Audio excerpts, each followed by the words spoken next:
Welcome to the Cyber Risk Management Podcast. Our mission is to help executives thrive as cyber risk managers. Your hosts are Kip Boyle, Virtual Chief Information Security Officer at Cyber Risk Opportunities, and Jake Bernstein, Partner at the law firm of K&L Gates. Visit them at cr-map.com and klgates.com. Jake, hi. What are we going to talk about today? Hey, Kip. So with all of the attention that we've been giving to the Verizon data breach investigations report lately, the question has come up, is the DBIR trustworthy enough for cyber risk managers to use it to choose new or improved mitigations? Obviously, I think it is. But today, our guest, Suzanne Widup, I should have asked that question. And this is how you know it's a live radio program, except it's podcasting, is going to walk us through how the DBIR is created each year so you can see that it is, in fact, as trustworthy as I believe it to be. Yeah, great. Suzanne, welcome to our podcast. We're so glad that you're here. Thank you for having me. Yeah, you bet. Absolutely. And we're excited because while we've talked a lot about the DBIR and we use it a lot, we actually haven't talked very much, or maybe at all, I don't think, with the people behind the scenes who actually create such a useful tool. And so Suzanne, we've only recently met you. Even though you've been working on something that we've been reading for years, but please, will you introduce yourself to our listeners and tell us a little bit about your background? Sure. So I'm Suzanne Widup, and my background actually started in IT, in Unix system administration, and then I moved into security engineering and got into computer forensics. And then, yeah, I know it's kind of a leap. And then when I was looking for a job, I was also doing an open source report that was kind of like an open source version of the DBIR. And I applied to Wade Baker and got the job as one of the co-authors of the report. And the rest is history. That was 9 years ago. God. Wow, that's fantastic. So, in another problem space that I work in, I help people get into cybersecurity, and so I think your career path is instructive, right? You started in Unix, so you were just, you were in IT, you were a Unix sysadmin, and then at some point you crossed over. What was that like? What was the impetus for you to cross over into IT security, cybersecurity? That's actually a funny story. So my brother's company was hacked by a Russian script kiddie, and he called me in for help, and because it was a Linux box. And so I went in there, and the guy hadn't even cleared his history, so we got to see absolutely every keystroke he had done, and wow. It was pretty funny. But yeah, that kind of was the security bug that I got, and so I started looking at security from there. So you tried it, you liked it, you stayed. Pretty much, yeah. Okay, well, you know what? That's how a lot of people get in. Yeah, and it's been and I noticed that you're the founding member of the nonprofit Digital Forensics Association, launched over 14 years ago. That's no small thing. So I assume that your motivation for that, to do that, was linked to your just love of security. It was at the time there were organizations that forensics people could join, but they had a barrier to entry saying basically you could only work for the prosecution. And I didn't think that was a fair barrier to entry. So I started a nonprofit for people who do forensics. I had no idea that was a thing. Wow. Well, it's interesting too, because it's not like forensics is only for the prosecution. Yes. If you're accused of something, you should be able to get people to defend you and prove that you didn't do something you're being accused of. And I just think that's only fair. Absolutely. And I would say, even more so, I mean, the need for forensics has expanded well beyond just criminal prosecution. So I think that in and of itself is an important development. So that's interesting. Yeah, that's very interesting. Okay, so let's talk about the trustworthiness of the DBIR. And we want to talk about how the DBIR team gathers, cleans, and qualifies the source data. But before we do, I must ask, who gets to come up with all of the amazing cultural references that are sprinkled in the footnotes throughout the DBIR? It is so much fun to read, and that is no accident. So that is a group effort, absolutely. Although we call David Highlander our chief snarkitect because he is the best at the jokes. I want that hands job. down. I want to be a snarkitect. Okay, I have. This is even better. The chief snarkitect. I mean, that it does not get bigger. Okay, I think, ladies and gentlemen, that's the episode. We have brought such high quality content with Chief Snarkitect that is all that we need to do. Okay, but really, and scene.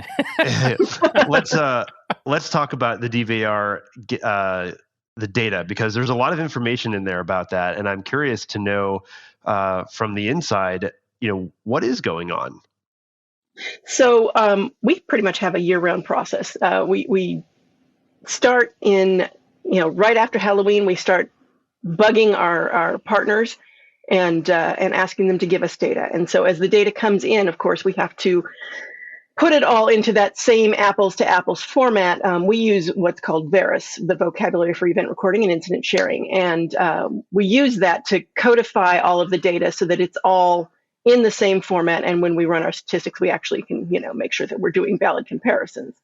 And so it's the first thing we do is we start getting data in, and if it has missing things, or if it is, if there's unclear areas, we will go back to the partner and ask for clarification and that sort of thing.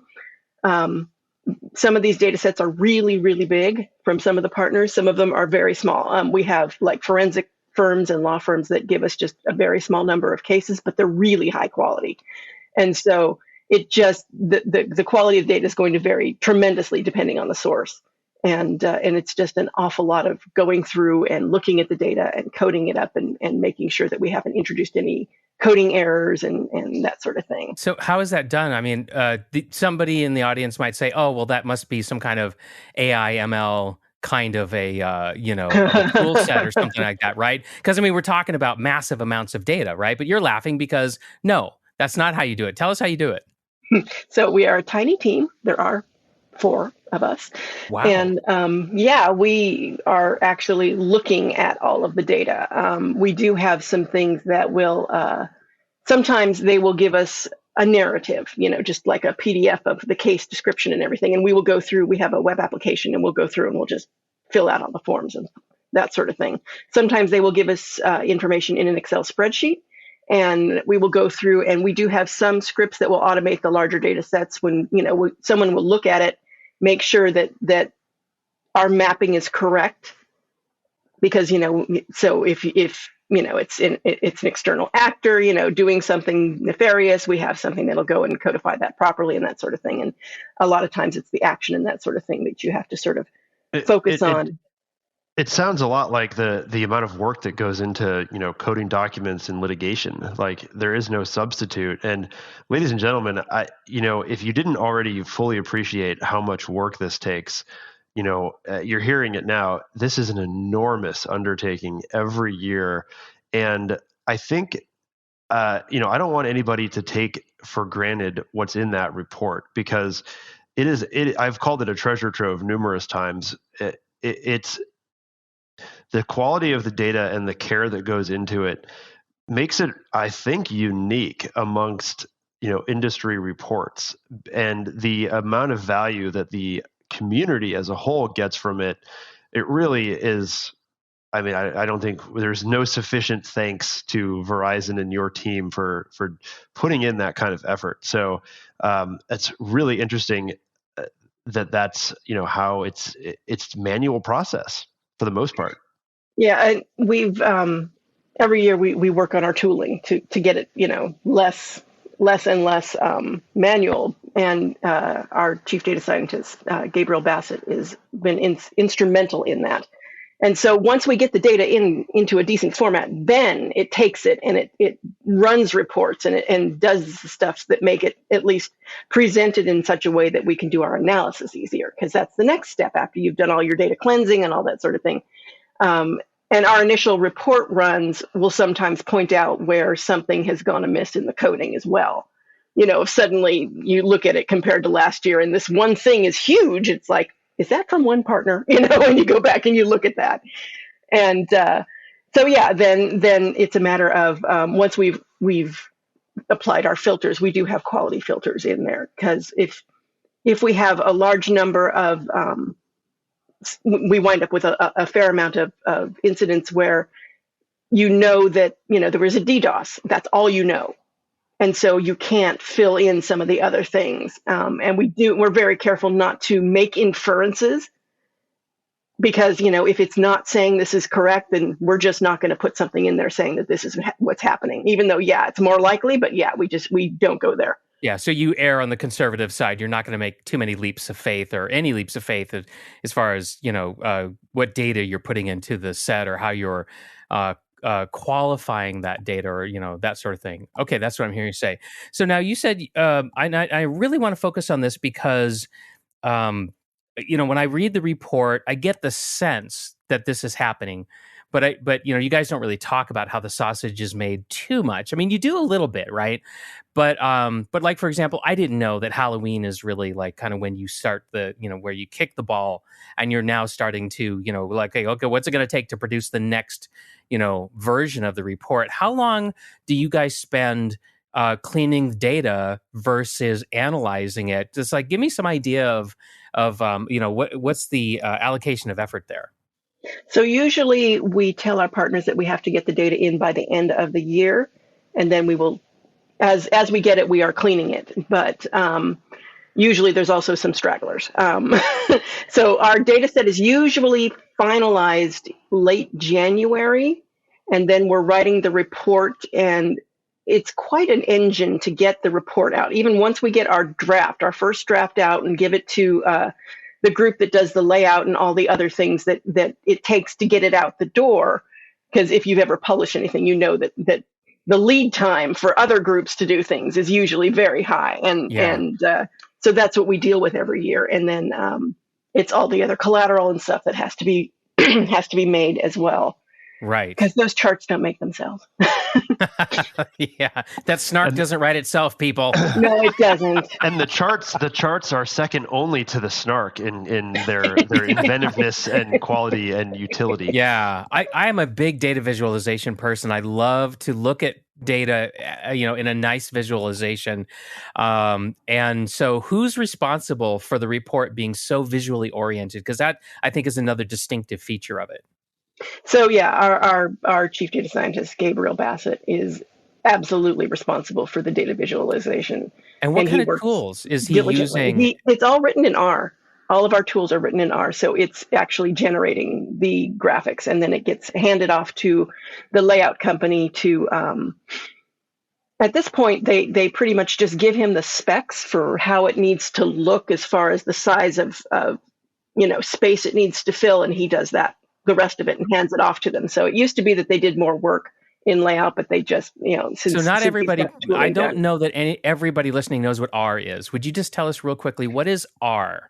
R is a statistical language, and it's very good for both doing the statistical runs and actually doing the visualization as well. There's a whole ecosystem around it, as a matter of fact. Okay, for people who are into it. And I think that's a really important thing to note is that when you get the data, you're not just doing some superficial analysis here. You're actually bringing hard statistical science to this data set. Is that fair? Absolutely. That's absolutely fair. And if you take a look at our methodology section, we go into some serious detail about how we sort of make the sausage and the statistical information around it to sort of give you an idea of how much trust to put into what we're saying. And that's the reason, we want to be very transparent so that people can make that decision for themselves. And that's the area that's the section that our data scientist, we let him go to town on that. That's his baby every year. And so he gets to go as deep into the statistics as he wants to every year in there. Okay, and there is some experimentation with the visualizations. Like I remember 2 or 3 years ago, there was a whole kind of experiment. I interpreted it as an experiment in visualizing some of the data, and I remember just getting cross-eyed. I'm like, I don't understand what this is. I'm just going to look at the tables because I don't get this, right? And so, so to me, it was a little bit of a failure because I didn't understand it, right? But at the same time, I thought, well, God bless him for being willing to try something new because maybe it would have been amazing, So I just, I just want to say that. And there were new style charts this year that actually I thought worked very well. So that experimentation pays off. I love the I don't even remember the name of it, but they look like bar charts, but then they end with kind of a curve, and it kind of shows you that those are just really, I think those are a really smart way of showing nuance in data that otherwise you don't get with a typical, a lot of just old school standard type of chart. So, Yeah. Suzanne, one of the things. You ready to move on? Veris. I want to move on to Veris. Yeah, because Veris is super important. Veris is super important, and Veris was something that I really, really focused on back when I first discovered the report, when I was first getting into security in 2015. Can you just maybe describe, so you said that it means vocabulary for event recording and incident sharing, and that it's really important. Why is that important? So Veris uses what we call the 4 A's, and the A's are the actions, the assets, the actors, and the attributes. And they're really good at, it's really good at taking something like a case narrative and putting it into this very structured format. You can almost think of it as like diagramming a sentence when you were a kid, and you've got the subject and the verb and the, all the other objects and everything. Does anybody do that anymore? I remember doing that in English class. Oh my goodness. I know. I have no idea. Should do it because it was worthwhile, but I don't know that it's Curse done you, as often. Mr. Beasley, for making me do that. So yeah, it's very good at breaking that down into a very structured way, and then it is useful for people to have a common language when they talk about what's going on in a security incident and a data breach, and know that well, when I say data breach, this is what I mean. It has to be a confirmed compromise of the confidentiality aspect of the data. It can't just be at risk or anything like that. So, when we talk to people about that, they're like, well, what do you mean by data breach? And it's like, okay, so think about like a lost laptop. You can't actually confirm the data was accessed. And so that would be considered just a security incident because it's only at risk. Of course, if it was encrypted, it would not be in our data set. But unencrypted laptops are another matter.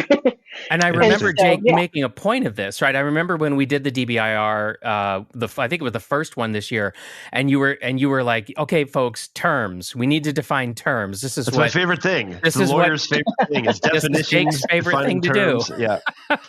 Well, it's critical, right? And the thing that I find so fascinating about this is that without Veris, there really isn't going to be data that you can necessarily analyze, right? You've just got a whole bunch of narratives, and what Veris really does is allow us to create data sets and go beyond like, well, I got hacked.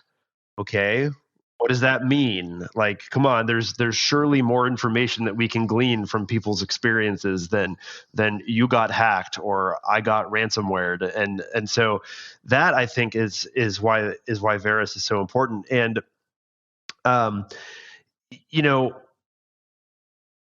my feeling is that Veris can be used not just in the creation of the report, obviously, but it can be used to really help to understand and build cybersecurity practices. I don't know if that's slightly off script, but I'm curious, Suzanne, what you look at Veris as doing for not just you and as writing the report, but also the community as a whole, and maybe even where it came from. So Veris is something that we've tried to, we give it away, of course, for free. And it's one of those things that we absolutely encourage others to adopt. And there's been governments that have adopted, there's been large organizations that adopt it. And it's basically because it is so useful for describing what's going on in your environment. Because, the first step to knowing that is to start collecting data and measuring it. And if you don't do that, then you're just guessing, And so we have always made an effort to map Veris to some of the other frameworks that are out there so that whatever you're used to using, this will help too. This year we did some work with MITRE and did some mapping there, and it's getting a fair amount of traction, and that's hopefully going to be useful. We also have mapped it to the CIS controls, and so that way, if you've got you look at our report and you see, okay, I'm in this industry, I'm most likely to see these kinds of attacks. And then we map the attack patterns into what controls are effective against them. And you've got a real roadmap there. I'm here. This is what I can do to to get better. And it starts out with implementation group 1, which is the very basics. And then it goes all the way up to the highest level so that, as your security maturity is better, you have still a roadmap on where you want to look at for putting your security spend. Extremely helpful. Very much so. So I think the next thing is to really, and you just really hinted at it, so let's just move into it, which is how do our listeners use the DBIR and Veris together to inform their cybersecurity program? This I think is one of the, a lot of people I think will look at, I should say this, some companies put out these industry reports and they're really marketing pieces, right? And I want to make sure everyone who listens to us should know by now that the DBIR is not in that space. So it is truly it is really meant to be a useful tool. And maybe walk us through how do you guys view the DBIR and how it should be used, et cetera? Well, certainly a lot of people use it to direct their security spend because, it does have that sort of roadmap quality of, I'm here, I need to be where exactly. And it helps them sort of figure that out based on what their industry is. But it's also useful, we've got it broken out by industry, what attacks you're most likely to see. You need to start thinking about, what would that look like in my environment? How would I detect that kind of an attack? And if you don't know, that's a really good place to start looking.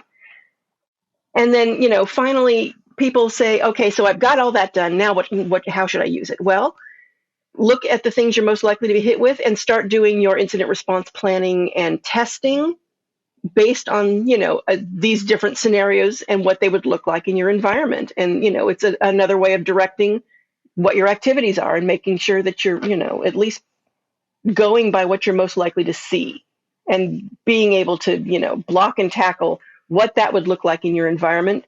I mean, yes, there are certainly these esoteric, really high, well, as they like to say, highly sophisticated attacks that do happen and are harder to detect. But if you spend all your time trying to find that needle in that haystack when you've got this whole haystack that's coming at you, maybe you should, kind of look at the easier stuff first. It's exciting to look at the edge cases and the 0-day exploits and all that stuff. But yeah, you're right.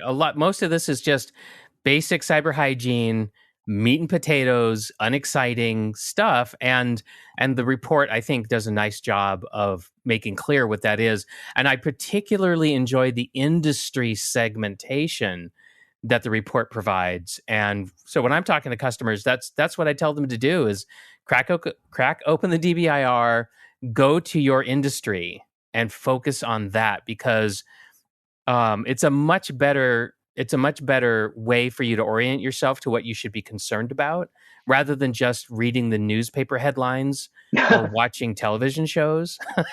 Oh God.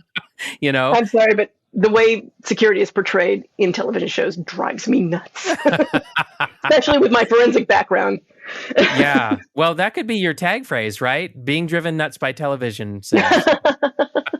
I mean, imagine how amazing a television show would be if it was just, the entire episode of someone peering into logs.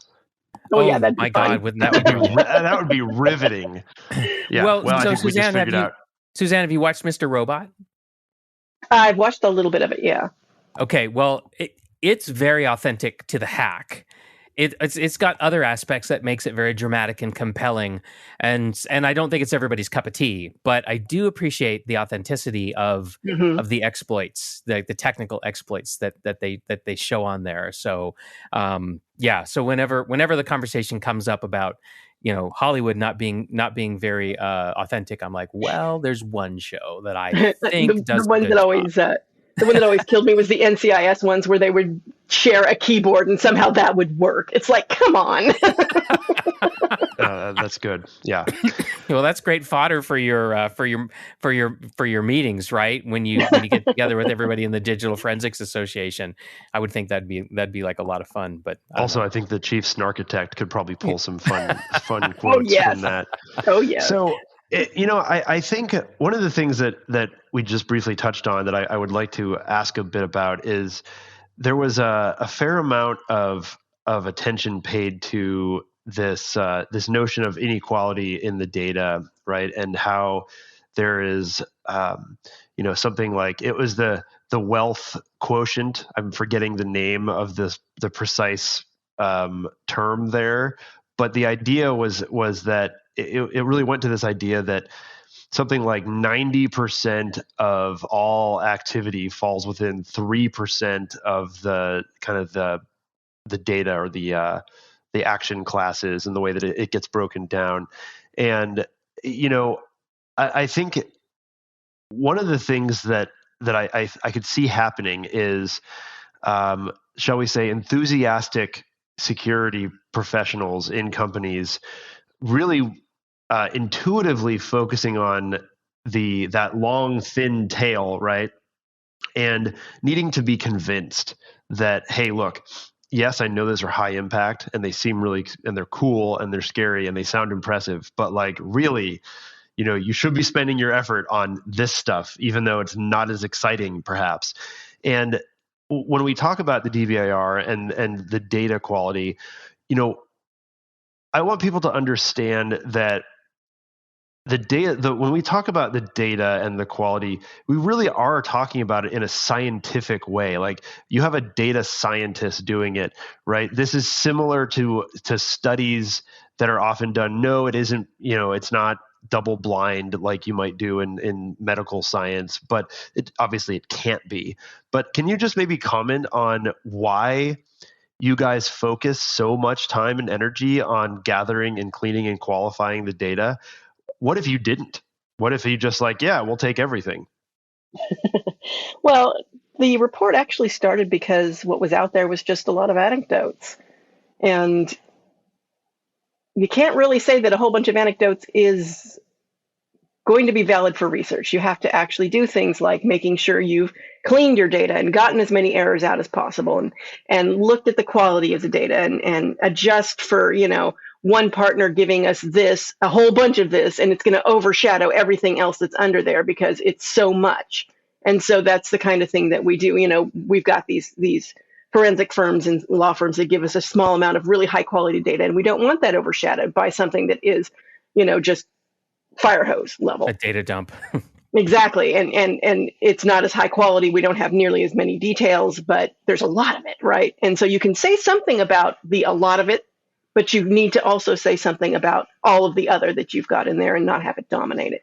Yeah, so this is one of the reasons why we wanted to bring you on the show, is because, to Jake's point, there's so many so-called research reports on the internet that are available, and a lot of them just don't have the rigor, right? Most of them just don't have the rigor. You guys have the rigor. And I think that that's something that people who have heard about DBIR but haven't really cracked into it, haven't really read it deeply, they may not understand that. They may think that it's just a puff piece for Verizon, and we don't, and it's not. And so we wanted to bring that forward today. Yeah. Well, and I think it's important when looking at any kind of research, look at their methodology section. If they don't have one, that's not a good sign. Not a good sign. So we're coming up on our time here, but I wanted to end with one more question, which is, I think it's one of the more common misunderstandings, is that people look at the report and they think that, oh, well, this is all of the hacks that happen. And I think that if you could just take a moment and let people know that, one, that's not the intent. Like, the DBIR is not about cataloging every cyber incident on the planet in a given year. And I think that getting that out there might help people to understand both what it is and isn't. Well, yeah. And, so as a complement to the DBIR, we also have an open source data set, which is taking publicly disclosed data breaches and codifying them the same way and releasing that for public use. It's called the Veris Community Database Project. And so between them, we get a fairly good view of what's going on, but there's still going to be a certain amount of breaches that never come to light, that never are disclosed at all. And, if you think about it, something like an intellectual property breach probably is not going to ever come to light unless there's a reason for it, for the company to state it. So assuming it's not a public company, then they may not state it at all. So it's not one of those data points necessarily where there's any kind of regulatory requirement for them to even report it. And so there's going to be a certain percentage of breaches that just never get reported for whatever reason. And we do not say that we have representation of all of them. We have visibility into what our partners can see, and that's largely the limit. And I think that's a really, really important thing to understand, because I think if you look at the DBIR and try to start proving negatives or making yourself feel safer because the numbers aren't very high, that's a huge mistake. That is not what the DBIR is intended to do.